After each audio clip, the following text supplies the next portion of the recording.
À 36 mètres sous la plus importante autoroute pétrolière du monde, 7 hommes sont assis dans le noir complet. Pas un mouvement, pas une respiration forte, pas un seul bruit. Leur unique travail est d'attendre l'ordre qui pourrait mettre le feu à la planète. Le silence qu'ils s'imposent est la seule chose qui les maintient en vie. En plus, le son de chaque hélice de navire qui passe au-dessus de leur tête est à la fois leur cible et leur arrêt de mort. Au-dessus d'eux, quelque chose est arrivé que personne n'a vu venir. La plus grande armada navale a pénétré dans le détroit d'Ormuz de toute l'histoire de ce conflit. Plus de 20 navires de guerre lourdement armés. Ils avancent comme un mur d'acier. Dans les 22 prochaines minutes, je vais vous emmener à 36 mètres de profondeur, dans ce silence même que ces 7 hommes s'obligent à garder. Puis, je vous remonterai à la surface, où l'United States Navy a mené l'une des démonstrations de puissance navale les plus calculées et chirurgicales de l'histoire moderne. Et je vais vous montrer pourquoi l'accord qui est censé mettre fin à cette impasse n'a absolument rien changé sous l'eau. Restez avec moi, parce que la partie la plus dangereuse de cette histoire, c'est le silence. Imaginez un navire plus petit qu'un terrain de tennis, un cigare de fer étroit, à peine 29 mètres de la proue à la poupe, avec tout juste assez de place pour 7 membres d'équipage qui n'ont pas vu la lumière du soleil depuis des jours. C'est le mini-sous-marin iranien de classe Gadir, un projet né du savoir-faire nord-coréen en matière d'infiltration côtière, conçu dans un but unique et effrayant: transformer le détroit d'Ormuz en zone d'exclusion. Ce détroit est la gorge par laquelle passe chaque jour 1/5 de l'approvisionnement mondial en pétrole. 2000 de canaux navigables, peu profonds, bouillants, acoustiquement saturés. Un endroit où les eaux de surface brûlantes du golfe Persique se heurtent à l'océan Indien, plus froid et plus profond. Cela crée des thermoclines, des changements brusques de salinité et de forts courants de fond qui brouillent les sonars comme une radio défectueuse. Pour un sous-marin diesel électrique silencieux, posé sur le fond marin avec tous ses systèmes coupés, ce chaos n'est pas un obstacle. C'est une cape d'invisibilité. Le plan iranien était d'une simplicité effrayante. Pendant que les diplomates échangeaient des poignées de main par l'intermédiaire de médiateurs pakistanais, le corps des gardiens de la révolution islamique positionnait discrètement ses sous-marins Gadir en plein milieu de la route maritime.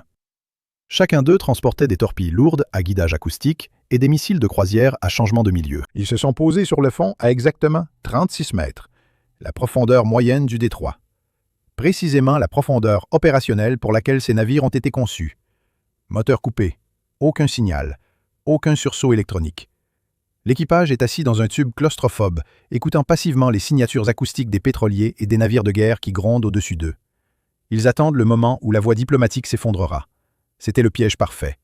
Un rameau d'olivier diplomatique au-dessus de l'eau, et un pistolet chargé en dessous. Vous ne gagnerez pas ce combat. C'était l'intégralité du message, et la Navy a dépensé plus de puissance de feu pour délivrer ce message que la plupart des pays n'en possèdent dans tout leur arsenal. Sans avertissement, la plus grande armada navale de l'histoire de ce conflit a fendu l'eau. Menée par le groupe aéronaval du porte-avions USS George H.W. Bush, plus de 20 navires lourdement armés avançaient en formation serrée de blocus. Ce n'était pas une patrouille. C'était un mur d'acier, de carburant d'aviation et de potentiel explosif.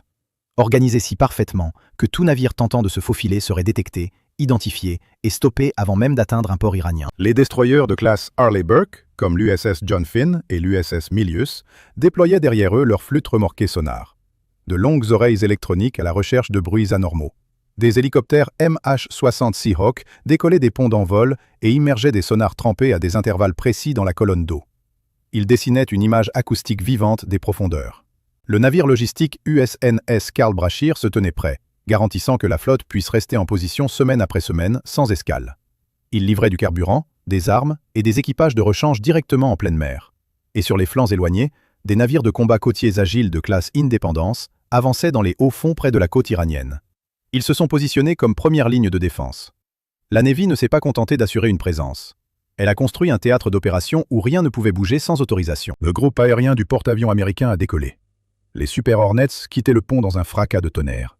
Et ce qu'ils ont fait ensuite n'avait rien à voir avec l'élimination de vies humaines. C'était beaucoup plus calculé. Des pétroliers liés à l'Iran ont été pris pour cible. Mais chacun d'eux était vide. Les États-Unis ont pris une décision opérationnelle délibérée. Ne pas couler les navires. Ne pas déverser des millions de barils de pétrole brut. Ne pas tuer des membres d'équipage innocents. Au lieu de cela, les pilotes ont envoyé des munitions de précision exactement sur les points qui transformeraient un énorme pétrolier en un morceau de métal d'où toute vie s'est retirée. Une frappe a transpercé la cheminée directement dans l'architecture d'admission d'air du moteur. Propulsion, détruite. Un autre navire a eu son gouvernail déchiqueté par des obus de canon de 20 mm. Gouverne, liquidé, le navire est devenu prisonnier du courant. Un troisième pétrolier a subi de tels dommages dans la salle des machines que son cœur mécanique s'est brisé en deux. Les navires n'ont pas été coulés. Ils ont été immobilisés. Incapables de remplir leur mission, ils dérivaient au gré des vagues pendant que leurs équipages se tenaient à côté dans une impuissance totale. Imaginez l'impact psychologique sur tout autre capitaine de navire commercial dans la région. 61 navires ont évalué la réalité, pesé les risques et ont simplement fait demi-tour. Le message était plus fort que n'importe quelle explosion. Nous pouvons couper votre artère économique, avec une précision chirurgicale. Imaginez-vous à l'intérieur de ce sous-marin. L'équipage de 7 personnes entend le rugissement des moteurs à réaction, le grondement étouffé des impacts de précision au-dessus d'eux. Et pourtant, le sous-marin ne doit pas bouger. Il ne doit pas lancer de torpilles. Il ne doit même pas respirer trop fort. Parce que la seconde où le Gadir rompt le silence, il meurt. Toute la valeur tactique du sous-marin repose sur le fait d'être indissociable d'un rocher, d'un banc de poissons ou du bruit ambiant. Dès que le commandant donne l'ordre d'ouvrir un tube lance-torpille, une trace acoustique unique hurle dans l'eau. Et dans les zones d'écoute lointaines du golfe d'Oman, des sous-marins d'attaque nucléaire de classe Virginia attendent précisément ce son. Arrêtez-vous une seconde. Je veux que vous restiez vraiment dans ce silence avec moi. Parce que ce silence, celui-là même dans lequel je viens de vous forcer à rester pendant 2 secondes, c'est ce dans quoi ces 7 hommes vivent en permanence. Ce que je vais vous montrer maintenant, c'est l'architecture créée spécifiquement pour que ce silence ne soit jamais rompu en leur faveur. C'est l'un des systèmes de détection les plus avancés jamais assemblés par l'homme. Et quand vous aurez compris comment il fonctionne, vous comprendrez pourquoi ces 7 hommes ne peuvent pas bouger. Pas du tout. Jamais. Si vous avez regardé jusqu'ici, vous comprenez la guerre sur mer mieux que 95% des gens qui regarderont un jour une vidéo à ce sujet. Le réseau anti-sous-marin déployé par l'US Navy est multicouche, intelligent et presque surnaturel. Des avions de patrouille maritime à long rayon d'action, P-8 Poséidon, quadrillent le ciel. Ils larguent des bouées acoustiques actives et passives à des intervalles calculés. Ces capteurs jetables forment un réseau électronique invisible sur le fond marin, transmettant les données aux processeurs de la flotte. Ils sont capables de distinguer le redémarrage de la batterie du Gadir d'un banc de maquereaux qui passe. Les flûtes remorquées des destroyers avancent loin derrière les navires, assez loin pour échapper au bruit de leurs propres hélices qui masquent les bruits mécaniques extérieurs. Dès qu'une bouée ou une antenne enregistre une anomalie, un hélicoptère MH-60 Seahawk fonce vers ce point. Il plonge son sonar profondément dans les thermoclines et sonde le contact avec une énergie acoustique focalisée. Dans le même temps, des drones de surface équipés de hydrophones glissent dans le détroit. Ils cartographient l'environnement acoustique en temps réel. Ils créent un profil si détaillé que la moindre anomalie, par exemple le bourdonnement d'une pompe électrique, ressort comme un cri. C'est une architecture capable de donner une solution de tir en quelques secondes à partir du moment où une cible est détectée. Les torpilles légères Mark 54 et les torpilles lourdes Mark 48 sont toujours à quelques secondes du lancement. Les commandants de sous-marins iraniens le savent. Ils entendent leurs propres navires mourir au-dessus d'eux. Mais ils savent aussi que la rupture du silence signifie la fin non seulement de la mission, c'est la fin de leur vie. Instantanément. Des centaines de vedettes rapides en fibre de verre cachées dans des grottes côtières. Des drones lancés à bas coups par salve. Des batteries de missiles côtiers enterrées dans les rochers. Des complexes souterrains sous l'île de Kish. L'Iran a passé des années à construire cela, couche après couche. Contre chaque essaim de vedettes rapides, les systèmes d'artillerie Phalanx CIWS sur les destroyers font tourner leurs blocs de tubes. Capables de tirer des milliers d'obus par minute, ils créent un mur de tungstène qui déchire toute petite cible de surface. Pour lutter contre les drones, des avions de guerre électroniques EA-18G Growler s'emparent du ciel avec des interférences à large bande. Ils s'attaquent à la navigation des drones par spoofing GPS, rompent les canaux de contrôle et transforment les capteurs des drones en bruit statique. Contre les batteries de missiles côtiers, les chasseurs F-35B Lightning II utilisent leurs propriétés furtives pour franchir invisiblement la zone d'action des radars. Ils détruisent les lanceurs et les radars de guidage avant même qu'un seul missile ne soit tiré sur la flotte. Même les bunkers souterrains les plus protégés ne sont pas en sécurité. Des bombardiers furtifs B-2 Spirit tournent dans le ciel avec de lourdes bombes anti-bunkers, conçues pour percer la roche et le béton et détruire tout ce que le CGRI pensait avoir mis à l'abri. Et comme si cela ne suffisait pas, des forces d'opération spéciales à bord du navire MV Ocean Trader sont prêtes à s'infiltrer dans les ports, à saboter les nœuds critiques et à mener des abordages de navires avec une précision qu'aucun missile ne saurait égaler. Téhéran perdait 500 millions de dollars par jour. Une lutte féroce entre factions faisait rage au sein du régime. Une fuite de données a montré qu'il leur restait 6 à 8 semaines avant que le blocus ne devienne insoutenable. Et ils ont signé. Mais signer un accord et nettoyer les fonds marins sont deux choses totalement différentes. L'accord a été annoncé. L'uranium doit être évacué. Le détroit doit rouvrir sous surveillance. Mais c'est précisément ici que commence la partie la plus dangereuse. Parce que la réalité opérationnelle n'a pas changé du tout. Pendant la période de mise en œuvre de l'accord, qui dure 60 jours, les sous-marins Gadir restent sur le fond marin, dans 36 mètres d'épaisseur d'eau. Les mines que les vedettes rapides peuvent poser secrètement la nuit restent une menace bien réelle.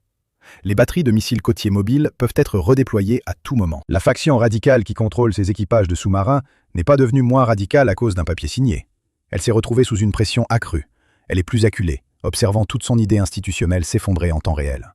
Une attaque non contrôlée dans cette période de transition fragile serait d'une simplicité destructrice à exécuter. Un pétrolier saute sur une mine. Un Gadir lance une torpille sur un navire escorté. Un essaim de vedettes attaque la navigation. N'importe lequel de ces scénarios détruira la confiance dans l'accord et donnera aux radicaux précisément le chaos dont ils ont besoin. L'US Navy le comprend parfaitement. L'architecture anti-sous-marine ne recule pas. Les P-8 continuent de patrouiller et de larguer des bouées. Les antennes remorquées continuent de collecter des données. Un sous-marin Gadir, qui est toujours posé sur le fond avec une torpille de combat, n'a que faire des mémorandums. Le silence dans le détroit actuellement, c'est le son le plus dangereux que l'on puisse imaginer. Pour ceux qui en comprennent le sens. Un équipage de 7 personnes est toujours à l'intérieur de ce cylindre de fer. Il écoute tout ce qui passe au-dessus de sa tête. Quelque chose dans les profondeurs. Une torpille Mark 48 est déjà prête au combat. Les systèmes sont lancés. Voici ce que je veux savoir de vous. Pensez-vous que ces sous-marins oseront un jour bouger? Ou est-ce que la mèche va simplement continuer à brûler en silence jusqu'à ce que la fenêtre d'opportunité se referme d'une manière ou d'une autre? Écrivez votre avis dans les commentaires. Je répondrai au maximum d'entre vous. Voici ce qui arrive ensuite. Cette vidéo vous a plongé au cœur même de l'affrontement.